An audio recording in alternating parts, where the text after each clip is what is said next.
beings from somewhere else came to this planet and began to build a kingdom or a breakaway civilization on Earth.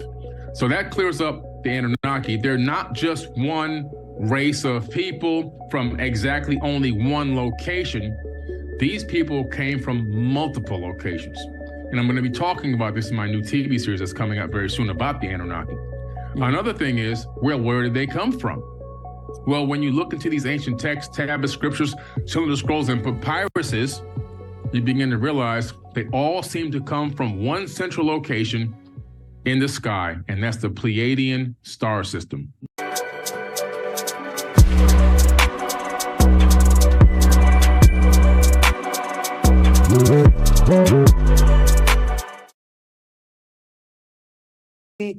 Never gone deep into. And it's something that fascinates me tremendously. And there's so much historical evidence for it, is the concept of the Anunnaki, which if you can explain to people what the Anunnaki is, and then explain not only from one culture, but how the concept of the Anunnaki just transcends cultures around the world.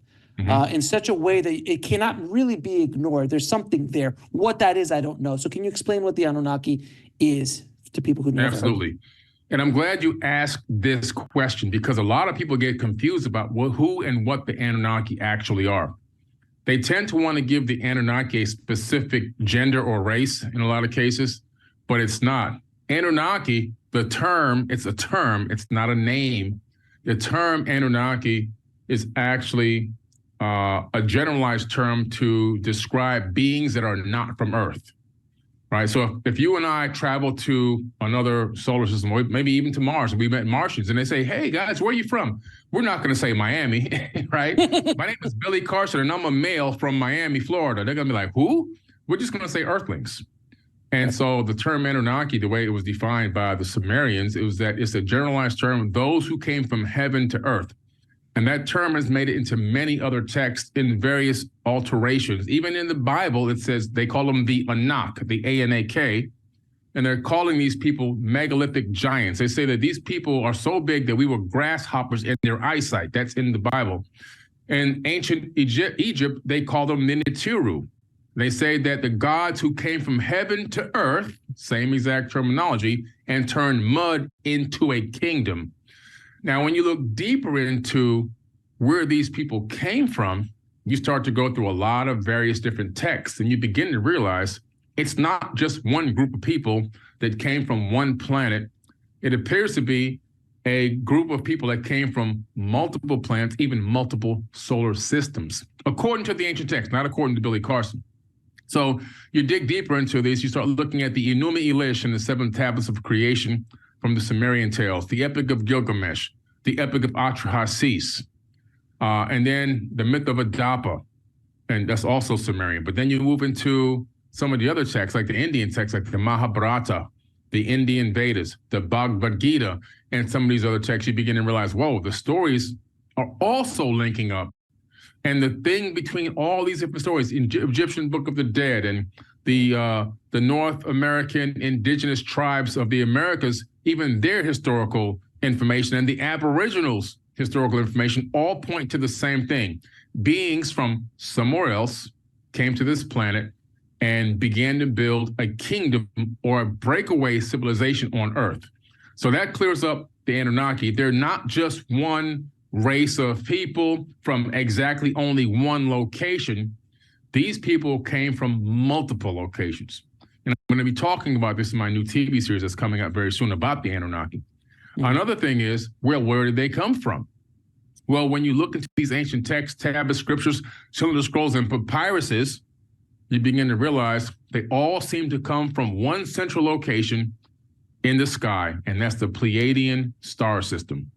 As a matter of fact, 70% of ancient artifacts that exist that connect to the Egyptians, the ancient Egyptians, I should say, the ancient people of Kemet, really, the ancient Sumerians from Mesopotamia, the ancient people throughout that came and lived throughout Turkey and Syria and all these places, and even down into the parts of the Americas and South America, which used to be Mesoamerica.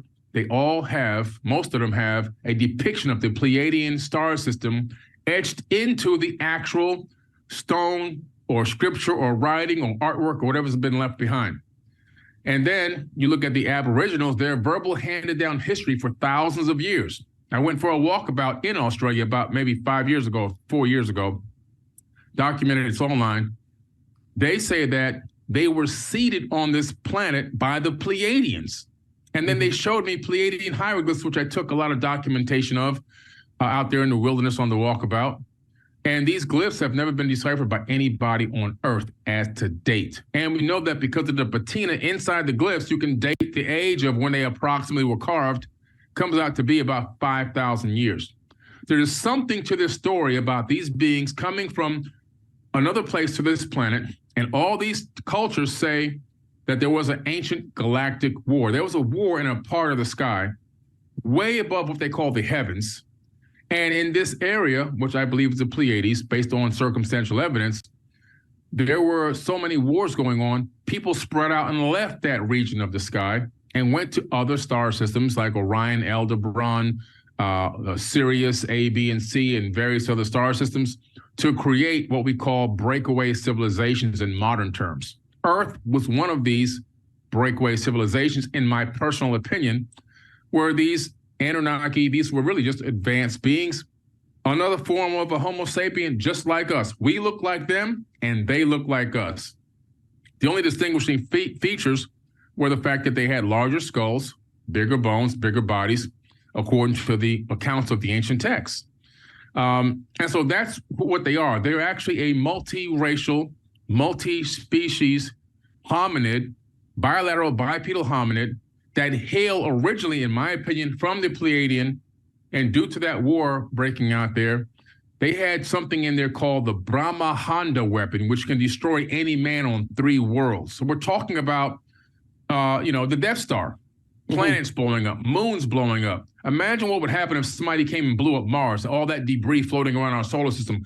We would want to get off of Earth because Earth is going to get hit by a big chunk at some point.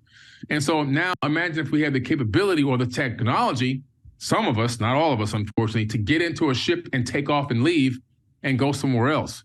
This is, in my opinion, what happened in the ancient past and created so many different breakaway civilizations throughout not only our solar system, but many solar systems that exist in the Milky Way galaxy. So let me ask you this, though. I just had Matt LaCroix on, I know he's a good friend of yours, and we're talking about how our human timeline has shifted from this 4,000 to 6,000 year timeline that mainstream has been touting since essentially the 1800s almost. Yeah. And then if you want to go into the Bible, 5,000 years and whatever that is. But now there's more archaeological proof that our timeline is not only 10,000 years or 12,000 years, which is what a lot of people are saying now because of the Younger Dryas and the archaeological evidence that's happening. But now there's even evidence that's pushing that timeline back 20, 30, 40, even a couple 100,000 years back. At what point did the Anunnaki come? Or do they continue to recome when we destroy ourselves, or there's something that kind of resets our civilization, and do they come back in? Or at what point do you know, at least that you've learned? Great question, phenomenal question. So there's 2 parts to this too. So I'm gonna take it a little slow because I want people to really grasp what I'm about to tell them. The first part is when you research the Enuma Elish, you discover the full creation of this solar system in a way that is explained is actually very, very scientific based on astrophysics. Astrophysics will back up what's in the Enuma Elish because they're talking about gravitational fields, planets and moons being captured by fields, collisions between planets and moons. And in one of these instances, there was a planet named Tiamat. We had Mercury, Venus, and then you had Tiamat. You didn't have Earth and you didn't have Mars per se. Mars was a habitable moon of Tiamat. It orbited Tiamat. So was our current moon. It used to orbit Tiamat, according to these ancient texts. Tiamat had a major collision as this whole coalescing was going on and gravitational fields interacting and huge rogue planets soaring through the solar system collided. It says that Nibiru, a satellite of Nibiru, which is probably a moon, collided with Tiamat. Tiamat, according to the text, was one of the most beautiful planets that exists. It said that when it had a water-bearing, it was a water-bearing planet with land and life, and that when the sun shined on it, it rivaled the sun's glory. This is how beautiful it was. Now, think about this for a second. Think about that statement I just made about a planet that used to exist in our solar system before it got collided into and turned into the asteroid belt. Who in the world could have made that statement because they didn't take it from the perspective of Earth? Because the Earth didn't exist at that time. We're going back a very long time ago. And in this text, it talks about the fact that a huge chunk broke away from that collision and that explosion, and taking the water, taking the organic life and everything else with it, and recoalesced as the Earth, moving into the third position from the sun, forcing Venus back gravitationally, forcing Mercury in closer to the sun to get it where it's at now, and tagging along with it gravitationally, Lamu, or the moon, that's now captured by us. And so Mars got slung into a very strange elliptical orbit. And when you analyze Mars's orbit through astrophysics, you discover, even now, mainstream astrophysicists are saying it used to orbit something else. It wasn't always a single planet based on its orbital cycle and its angle of orbit around the sun. It's a weird, strange orbit. So they noted it was released and it captured its own orbit. Another piece of evidence is the fact that one side of Mars is completely charged, the other side is completely smooth. The side that was facing Tiamat at the time of the collision took the brunt of the impact, and they also discovered that Mars's equator shifted 45 degrees. The weight and the mass of the land mass hitting it from the explosion of Tiamat forced it almost on its side and gave it a global flood, which we can see evidence of today when we look at a lot of the Mars rover images. So this is part one. So Earth itself is a side effect of a collision that happened millions of years ago that brought, the land, also life, and even some of these ancient artifacts that we discover 400 and 500 million years down in these mines. Those weren't created on Earth. Those were created when Earth was part of Tiamat. So that's part one. So now we shift and say, okay, well, when did they get here? So as you continue to dig through these texts, you discover approximately around 450,000 years ago, they landed on this planet. Now, this planet had recoalesced, it had healed, it had been prosperous. There's thriving life all over the planet at the time that they got here. And an existing hominid, which would have been our cousins. Now, according to other, verbal histories handed down, like, for example, the Aboriginals and the North American indigenous tribes, they say that we were seeded. So after the planet recoalesced, somebody from somewhere brought us and put us here. And this is what's been said and left behind. And so they come here, but they come here in a time when we were in a state of a fallen state. In other words, it seems as if we had risen up to a decent level of civilization, and at some point that cycle took over, we collapsed again. The Annunaki accidentally stumbled across this planet at a time when we were back in the Stone Ages all over again, due to a geological disaster, potentially. And so about 450,000 years ago, they came here, but they began to create a breakaway civilization, not using human beings, or not, we weren't human beings at the time, or whatever we were, our cousins, not utilizing that existing hominid as a slave or a worker person at all, not even interacting with them.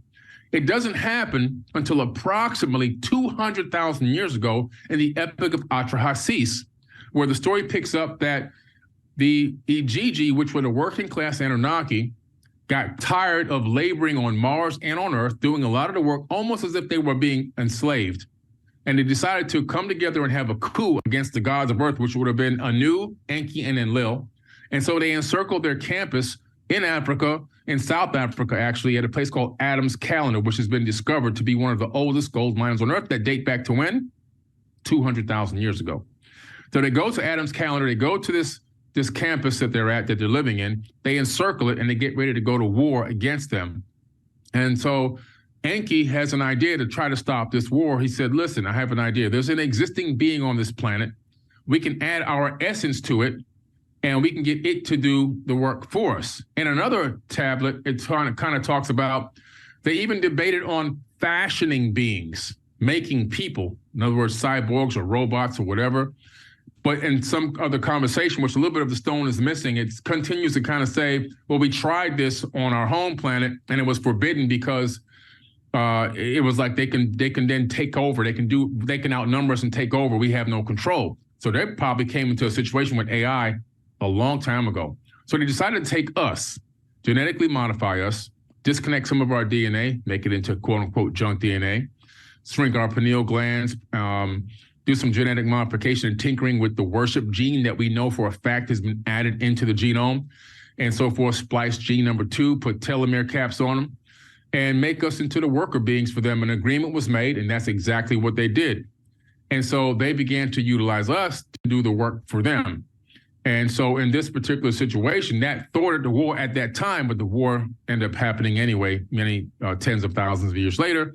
But we began to become the slave race. The entire planet, all Homo sapiens became the slave race for these Anunnaki people. And we did the work because we thought we were working for the gods. They masqueraded as gods. And so we did the work as slaves, not even knowing that we were truly slaves, which is pretty interesting. And this is how they manipulated us. Over time, they built a very high-level civilization, and evidence of this civilization is called the Atlantean civilization. Atlantis was not just a ring city in the middle of the Atlantic Ocean. That was just one capital of many capitals that existed around the entire planet. Every single person on Earth right now is standing and sitting directly on top of Atlantis. They created a global civilization here on this planet called Atlantis. And we know this because we have records like the Emerald Tablets of Thoth, which say, he says, I'm a son of Atlantis. We know his father was Enki. And so this civilization that they built was high tech.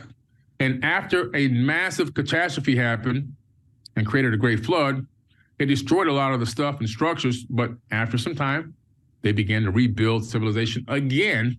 But this time they took it from being the hub in Iraq, which is Mesopotamia, and moved it over to ancient Kemet, as we know today is Egypt. So why is it that, or I mean, please correct me if I'm wrong, why is the Sumerians so known with the Anunnaki, or am I incorrect in that, in saying that? Like, because a lot of the Anunnaki information that's comes from ancient Sumerian texts. Is that fair? Is that true? Mm-hmm. Is that fair? That's fair, yes. You see, they were called different names around the planet. So at the time of the Sumerian rise of Sumerian civilization, which rose up out of the dust in the blink of an eye, shouldn't have happened. They had help. They wrote a lot of tablets. Just tens of thousands of tablets have evidence that these people were here. Not only the evidence that written down in cuneiform tablets, but also cylinder scrolls that were left behind, actually depicting these beings and what they actually looked like. Even star systems and star charts and paths to take to get to specific star systems were all left behind. So these are in actual museums like the British Museum and the Ashmolean Museum. The evidence that they were here, even their lifespans, the evidence of them being here in the King's List at the Ashmolean Museum in Oxford, England, dictating the years of reign of some of these kings, 28,800 years, 14,600 years, and all these crazy numbers, and how they ruled over us. Also the rise and fall of even their civilizations or their kingships. And then after the flood, they said, you know what? We're going to now have a liaison between us and the humans.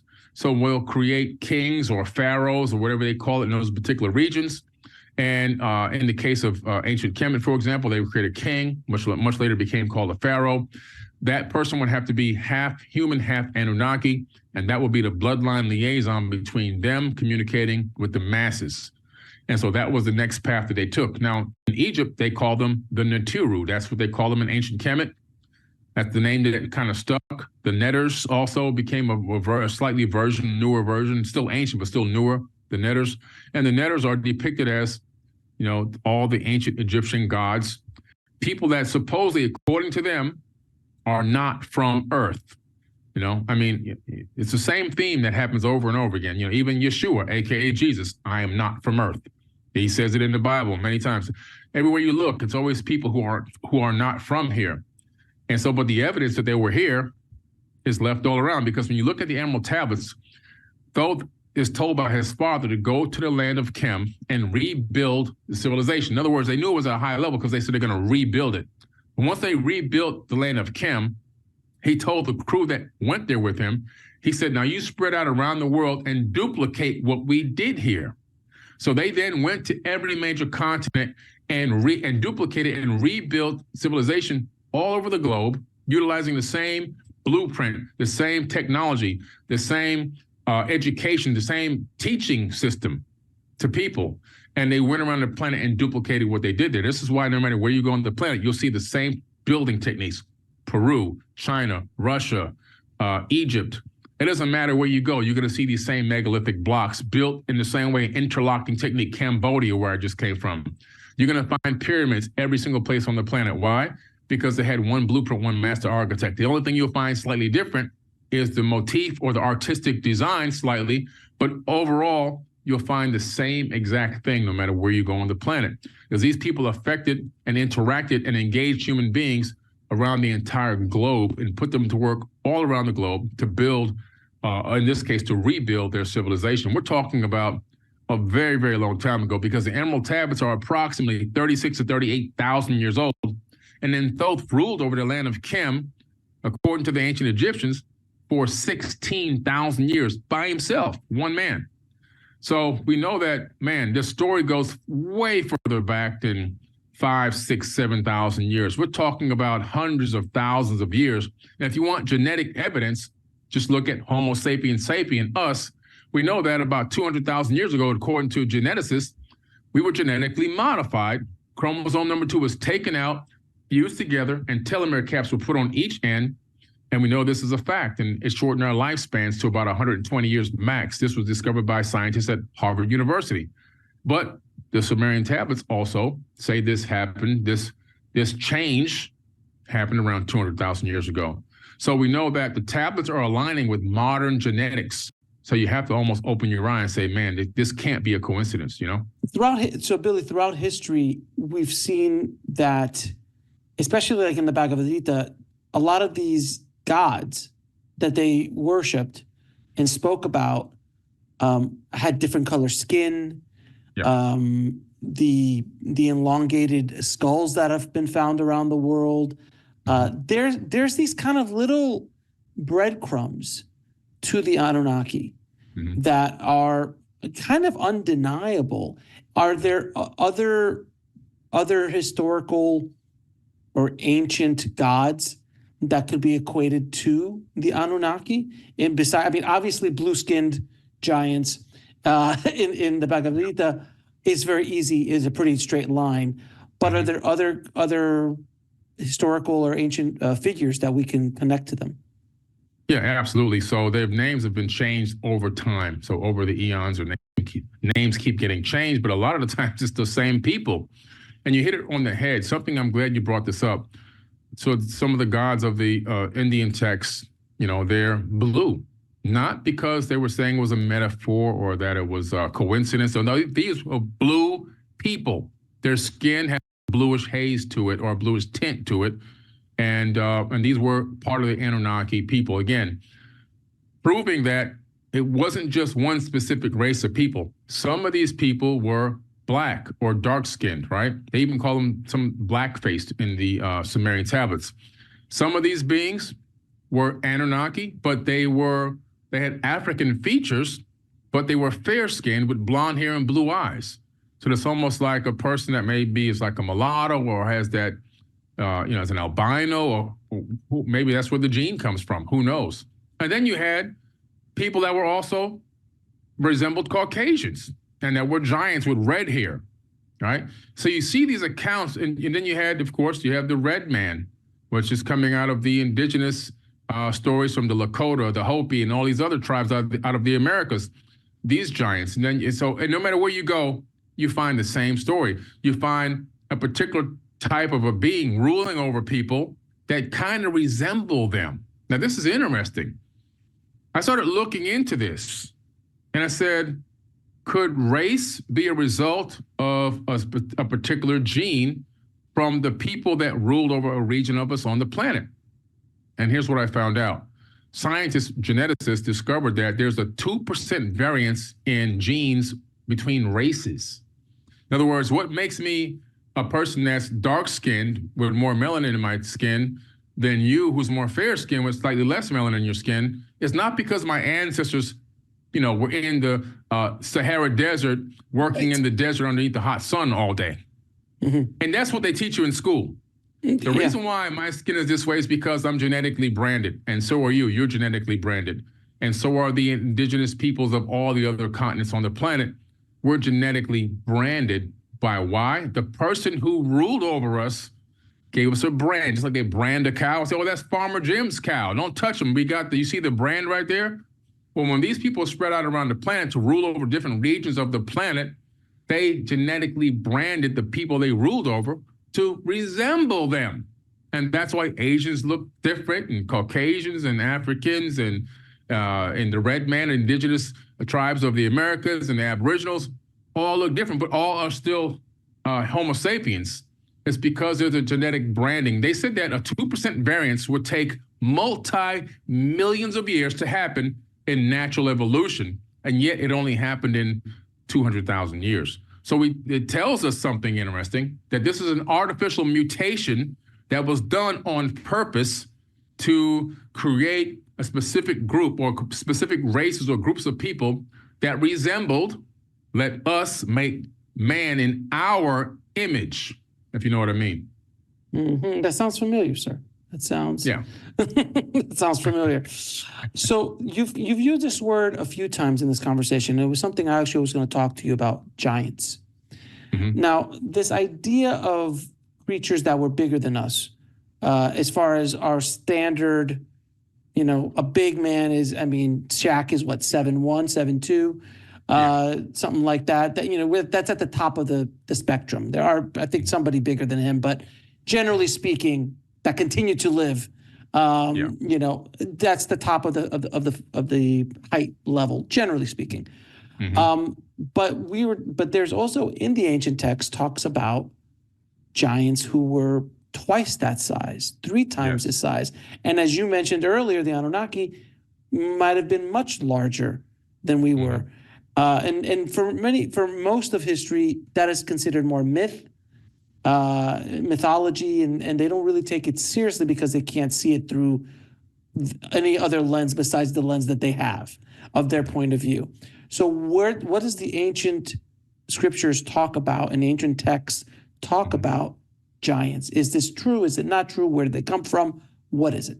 Well, when you look at the text, it's pretty clear. There were people here that were massive at one point. Over time, as these people made it, their offspring got shorter and shorter and shorter, or smaller and smaller. Just like, for example, before I answer the full question, if you and I travel to Mars, I'm 6'4". I'm not sure how tall you are.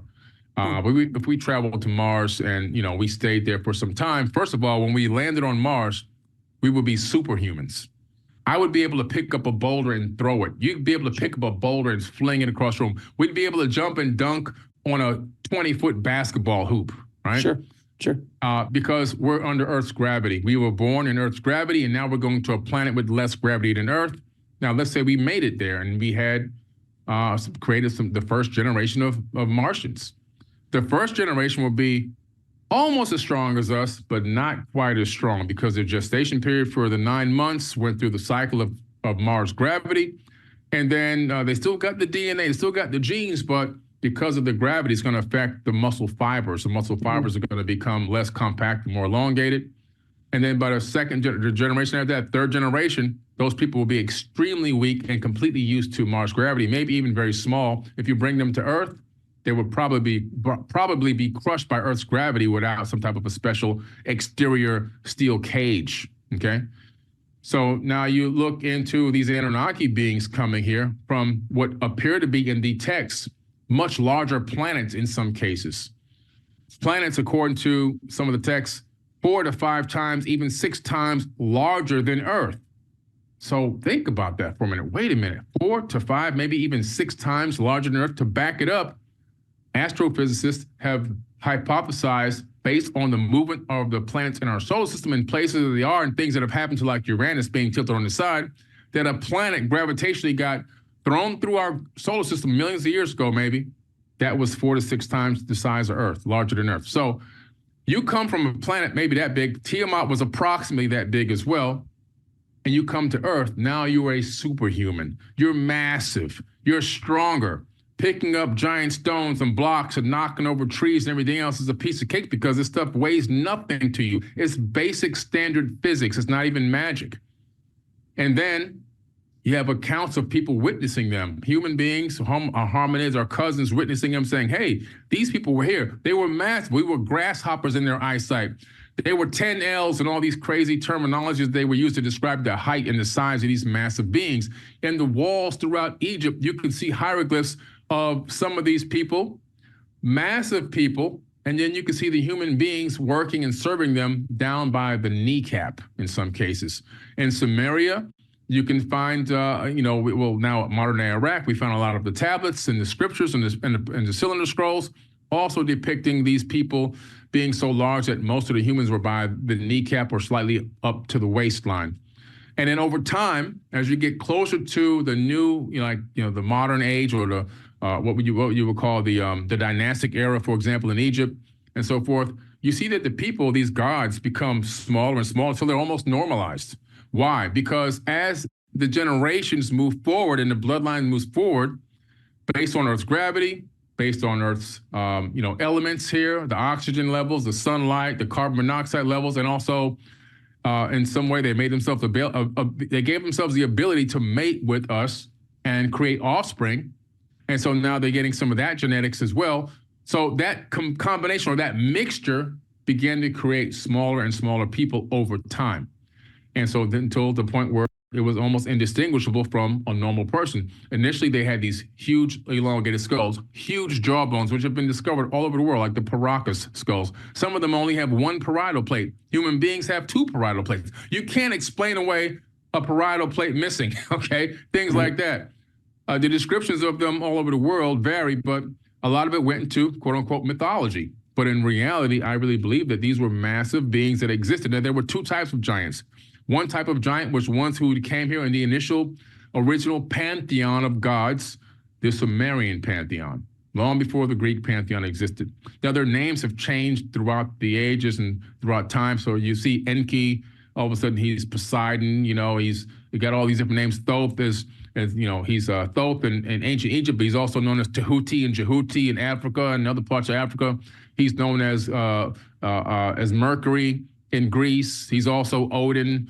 And then all of a sudden he's Quetzalcoatl in Mesoamerica. He's Kukulkan, Lord Pakal, and all these other names, Viracocha. So their names changed over the eons, depending on what region of the planet they influenced, but it's always going back to the same exact person. But again, starting off massive and over time, through generations, the body size has changed. The second type of giant were these Nephilim. They talk about that in the Old Testament of the Bible and also in the Torah. These were some of these Anunnaki beings or these Atlantean people mating with humans, and the offspring, some of them were giants, really big giants. So again, but that's the evidence of this whole, creating a race of people based on two different types of genetics and two different physical atmospheres initially from the person that, is the host of the sperm and the egg. And all of a sudden they come together and now they create this person, initially a giant. In some cases, these matings didn't go that well. Some of these giants were deformed, had one eye, walked with limps, just abnormal giants. So you had two different types of giants. You had what they call the heroes of old or the savants, and then you had these Nephilim giants as well. Some of them were very intelligent, had the wisdom of their Atlantean parents. They would give them the wisdom, like construction wisdom and so forth, and the secret of knowledge. But some of them were deformed. So if I may dumb this all down, what you were saying in regards to kind of the watering down of the genetics of giants throughout mating, it would be the equivalent of Superman showing up here on Earth, and because we have a yellow sun, can now fly. But on Krypton, and fly, have super strength and lasers come out of his eye and all that kind of stuff. But in Krypton, he's just a normal dude. Yeah. Could get bullied by anybody else. Right. But here he's a god. And if generations would go by, if he and Lois Lane had a kid, well, that kid would definitely have some of Superman's vibe without question, but he also has his mother's genetics. So he would be a watered down version of his father genetically.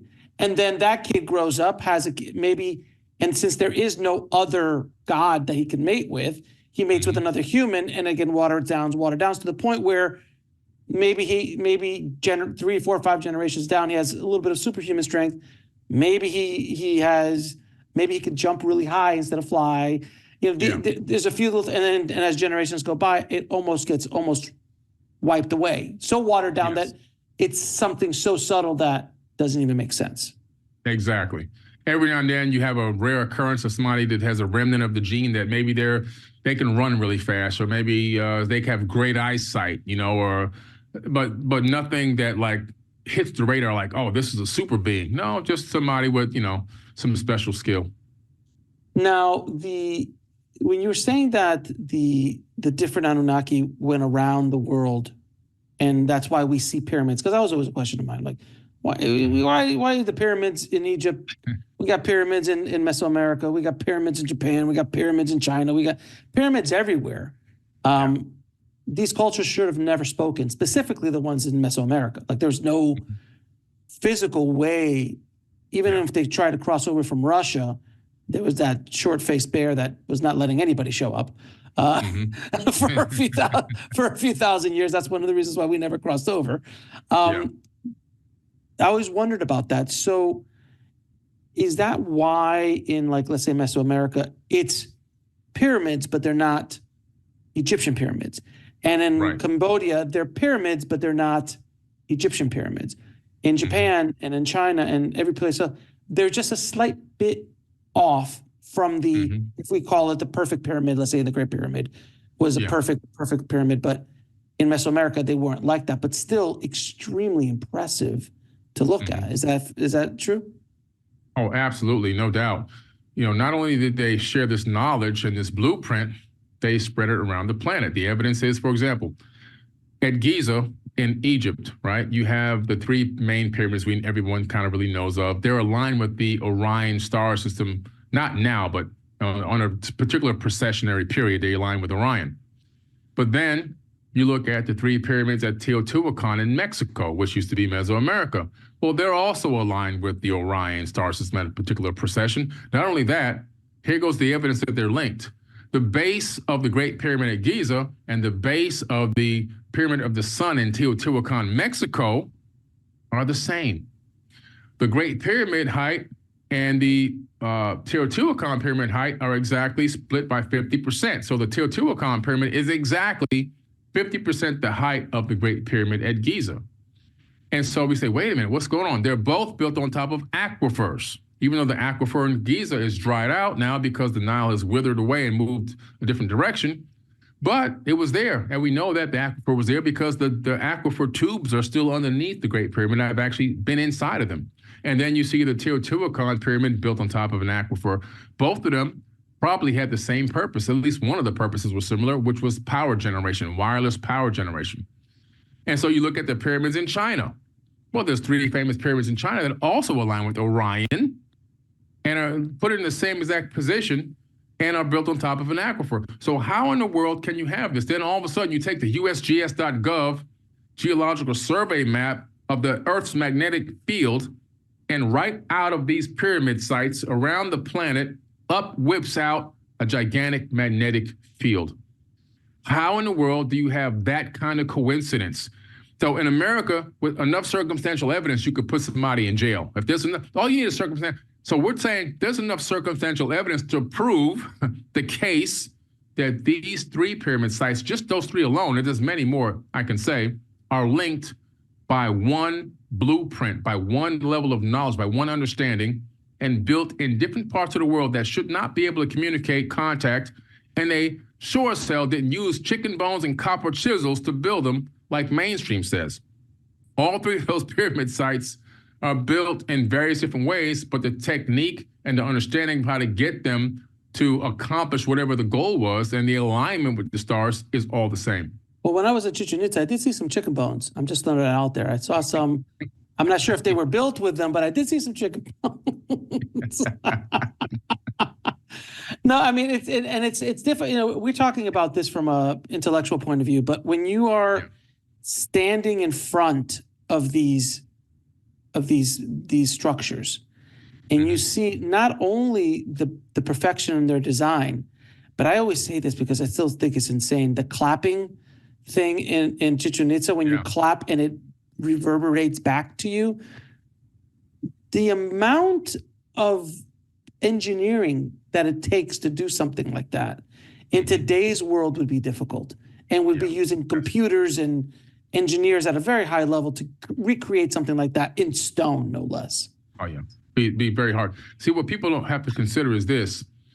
Before you take on a challenge like that, you have to have foreknowledge that it's going to work, because you can't, especially in that era of time, you can't divert the resources to building something that's supposed to have all these features, like the sun coming down the snake at a particular solstice of the year to make the calendar, and and to have this reverberating sound like this particular bird, right? The Quetzalcoatl bird that's come off and bounce back and reflect back on you. And all this has to be foreknowledge. The blueprint has to have already been proven. It has to already have been done before somewhere else, or at least tested in a computer-assisted design program, a CAD program, before you say, okay, we're going to divert endless resources to doing this now. Another thing that's interesting, just came back from Cambodia, we took these people on a great tour of Cambodia, a life-changing tour. The moat around Angkor Wat. Angkor Wat is the largest temple complex in the world, okay? And the ancients there, or the people who have handed down verbal history to the people who are indigenous to the land, say that that temple was built in a day and a night, that it was poured into place. And when you look at it, it kind of looks like it was poured rock. But what's interesting is the moat, which is now dried out, but it's still there. No, sorry, the moat now, that moat's full of water, still has a reservoir. I'm sorry, the other one was dried out, but this one's full of reservoir. But if you look at how much mass of soil was removed to create that moat, it was over 188,000 cubic feet of 188,000 cubic meters or cubic feet of soil was removed, okay? Almost to the exact number. You don't quote me exactly, but if you look it up, it'll be very similar. But the point I'm making is the Great Pyramid was like 98,000 cubic meters. So all of a sudden you're saying, wait a minute, there's more mass removed from this moat alone, more mass than the Great Pyramid to make this, and to make it into a reservoir that connects to the rice fields to create irrigation, to capture the water from the mountain in the right angle and know how to create a reservoir that will sustain itself and also protect the temple. So we're talking about a system here, again, foreknowledge. You don't move more mass than the pyramid to create something that you hope works. You have to know calculus when you're creating this type of a reservoir system. You have to understand how to divert water, how to set up and create irrigation, and all these things before you spend the resources moving more mass than the Great Pyramid. The evidence is all around us, and we just don't want to see it for some reason.